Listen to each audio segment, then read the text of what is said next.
dhaqamo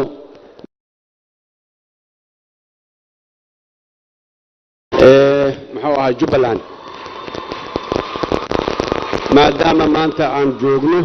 asaga muxuu ahaa ogeysigiisa maanta marka sida loo sheegay waa maalintaas weyn oo reer Jubbaland iyo taariikhdooda iyo dimuqraadiyadda iyo horu socodka Soomaaliyana magaca ku leh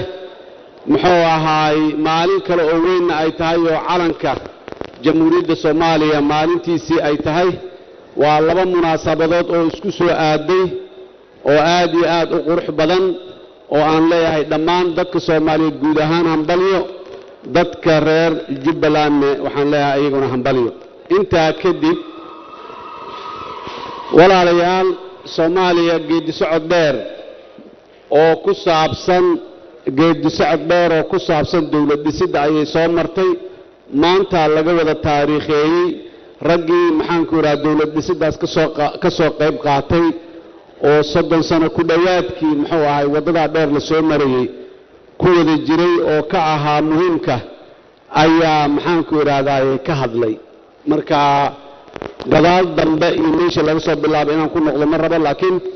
socodkaas dawladnimada mar walba mida asal u ahay isfaham ma asal u ahay isfahamkuna wuxuu ka imaanayay wada hadal uu ka imaanayay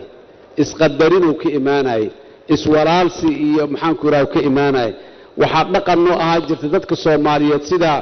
mudane muxuu Cabdiraxmaan Cabdishakuur halka uu ka sheegay ayagoo isdirirsan xataa dagaalkoodu inuu xad lahaa dagaalkeenu ma gaarin dagaalka meelo badan oo Afrika kamid ah uu gaaray oo dadka in la jarjaro xubnahooda iyo in la gubo iyo in la balaayeeyo ahayd maanan gaarin weli Soomaalinimada iyo dhaqanka iyo xeerka iyo dhalashada iyo waxa iyo qadarin weynay dadkeena ku dhaxlahaayeen mar walba waxay ahayday mid aan ku soo caano maalnay waana mid maanta laga hadlay in ay naga ciladaysan tahay oo ay cilad naga yeelatay waxaan rabaa marka wadadaas aan rabaa in loo noqdo baaqa halkan laga jeediyay ee ahayday ee loo fadhi maayo haddii ciddii mas'uuliyadda la saaray ee lagu ogaay madaxweynaha jamhuuriyadda federaalka Soomaaliya waajibaadkiisa dastuuriga waa xadidan yihiin waajibaad aad u ballaaran oo dheer oo maxaan ku yiraahdaa dawladnimada ma laha laakiin muhiimad gaar ah ayaa loo soo qaaday intaas waajib oo madaxweynaha loogu dhiibay oo ugu horeyso inuu yahay ilaaliyaha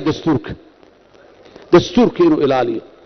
waa lagu xadgudbay waa la waxeeyay duruufaheena gaarka marar badan waxay keenayaan in khaladaad inay dhacaan isku ceebin mayno isku eedayn mayno laakiin qaladaadka in la iska qabto laga soo noqdo la iswarsado war meeshaas ma wadadii naga ma jirtaan wadada u noqon la yiraahdo oo la isdhageysto ay ku baad maxaana la isku dhageysanaa markii la isla fariisto la isla hadlaa la isdhageysan karaa si kale la isku ma dhageysan karo la isku ma maqli karo marka isfaham siyaasadeed oo loo wada jiraa mar walba wuxuu ahaay cunsurka aan ku soo caanamaali jiray oo aan muxuu ahay soo isticmaali jirnay asagii marka waxaan leenahay hal loo noqdo waxyaabaha muharramaadka ah oo dhinacooda in la fiiriyo aanay ahayn waxa kamid ah mandate-kii ay dawladda shacabka Soomaaliyeed dawladda siiyeen hadii uu dhamaaday meelahan luuqyada ahaan wax ka daydaya xaraan waay wax extension la yiraa oo dalkan ka dhacaya ma jiro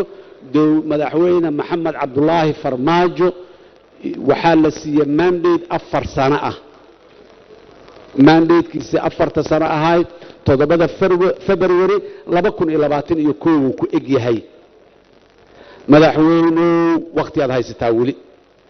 fursadaad haysataa wali 15 biloodaad haysataa wali waxbaad sameyn kartaa wali dadka Soomaaliyeed oo dhammaa waxaas weyn yaa raalli ka wada ah oo inay kugu kaalmeeyaan diyaar u ah muddadaas aan sheegna ka hor xilka laguma haysto horena laguma haysanin go'aan gaarista iyo mas'uuliyadda aday ku saaran tahay laakiin qofne mas'uuliyadda mustaqbalkiisa iyo magaciisa iyo heybadiisa iyo dawlad iyo yaani dadnimadiisa iyo amnigiisa iyo sharaftiisa iyo karaamadiisa iyo midda guud inta qof gaar ma saarna qaanuun iyo maxaa loo sameeyay dastuurka maxaa loo sameeyay hay'adaha dawladda ee kala duwan ha ismiisaamaan ha is ilaaliyaan leeyahay maxaa loo sameeyay waxa loo sameeyay inaan hal qof gacanta inta garab indhaha la isku qabsado gacanta garabka laga saarto inta la iska daba kaco qar iyo doon inaanu kaala dhicin daraadeeda loo sameeyay waxaan leenahay madaxweyne aqliga ha soo noqdo talada ha soo noqoto ummadda Soomaaliyeed inay kula shaqeyso way soo cadaysay inay raali ka tahay hore kula soo shaqeysay maalintii lagu doortay ilaa maanta walina waa talaan leenahay ra'yiyaan qabnaa marka aanan waxba ogeyn oo dadku aanay waxba ogeyn waliba waxa laga yaabaa inay jadda shakariyaan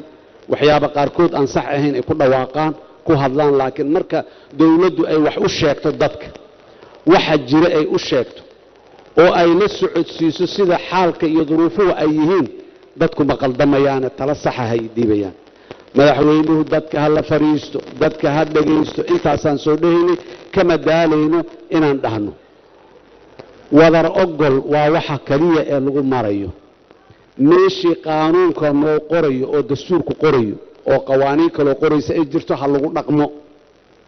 meeshii mugdi ka jiro ama waxyaabaha naga dhimanaa dastuurku waa qabyo loo yiri ay ka mid tahay qabyada naga ana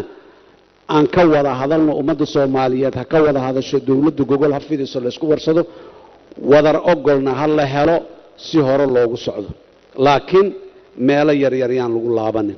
inta aan hadlaynana wax kala kamaanaan hadli jirin inta un baan ka war waqtiga waa dhamaaday waa 4 sano sideedaba ayadoo iska yarayday ya haddana intii badan ay baxday maalin maalmaha kamida oo dawladani ay ka shaqeysay ma jirto in maxaan ku raadaay si qurux badan oo xaraga leh oo wanaagsan oo muxuu ahaay talada dalka hadii dib loo doortana sidaan oo kale mar labaad la doortana aan muxuu ahaay intaan u nimaado aan u sacbino aan u duceyno oo aan muxuu u hambaliyeyno haddii mid kale la doorto oo Soomaali ana sidoo kale asiin aan yeelan laakiin lagama leexan karo wadadaas wada laga leexan karo oo meel kale ka furan maaha waxaas marka maxaa ka jahawareer siyaasadeed abuur marka waa maxay bari lama yaqaan wax dhacayo dadku marka in ay maxaan ku raadaan wax waa gooni jahawareerka siyaasadeed cawaaqib xumo leeyahay dadka urha loo bixiyo meesha loo socdo ha loo sheego kii ra'yi ka qaba ra'yi ha ku darsado kii kale ha ku qancay gacanta intuu taago u sacbiyo muxuu ahay ha ku raaxaysto haddaba kaco oo kalsooni badan ha helo laakiin inta maya xagga maya waa laga hadlay koonfur galbeed wixii ka dhacay waa laga hadlay ilaa maanta lagama jawaabin jawaab sax ah lagama jawaabin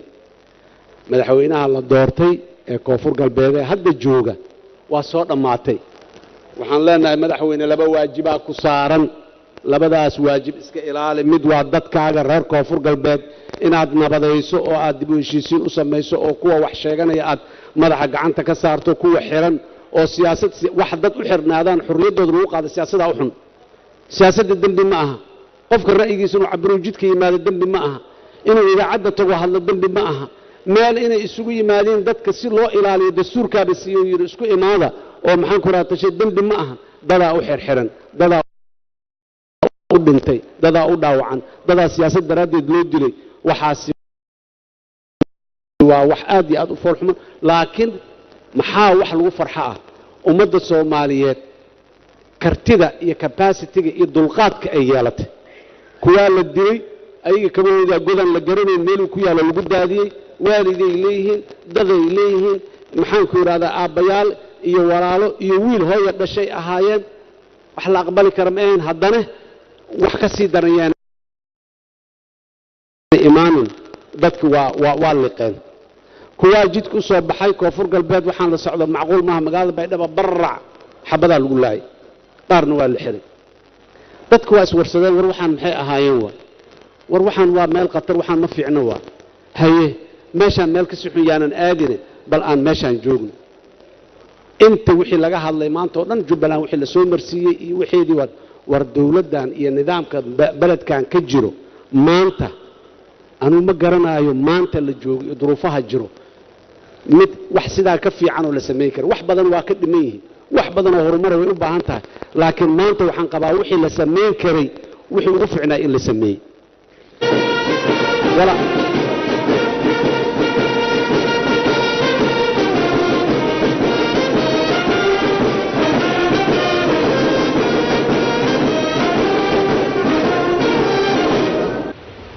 marka waxaan leenahay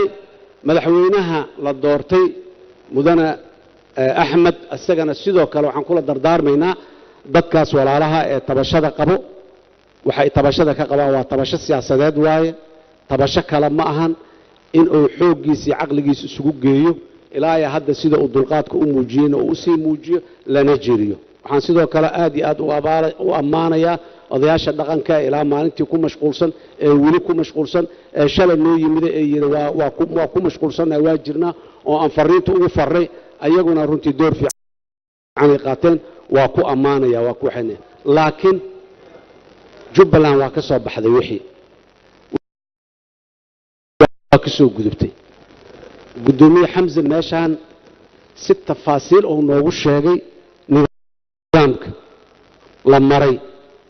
sharciyad waaye intaasaaba sharciga la maray ah wax badan oo anaga xataa naga mugdi ahay maanta waana loo iftiimiyay oo walaahow iyo muxuu ahay buuq la geliyay iyo been looga sheegay intaba maanta waana loo iftiimiyay waxayna ahayd wax sax ah waxaan rabaa marka maanta maxaa jira galmudug xaaladda maanta ay ku sugan tahay mid lagu farxo ma ahan guddiga la tilmaamay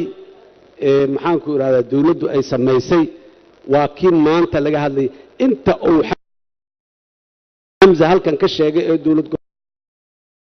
goboleedkan saxda ku ah ee dastuurka federaalka saxda ku ah intaas un baa galmudugna sax ku ah wax ka duwan ma jiraan dawladda wiilal yaryar xafiisyadeeda ka shaqeeya civil servant ah waa violation ayada lafsadeeda xeerku wuxuu qorayaa shaqaalaha rayidka ah siyaasadda active kama noqon karaan xeera qawaaniina qoraysa taalo oo jamhuuriyadda ay leedahay wiilal shaqaalaha rayidka dawladda ah agaasimayaal ah muxuu shaqaale kale ah ayaa guddiga loo magacaabay oo dawladdu ay waxaynaysaa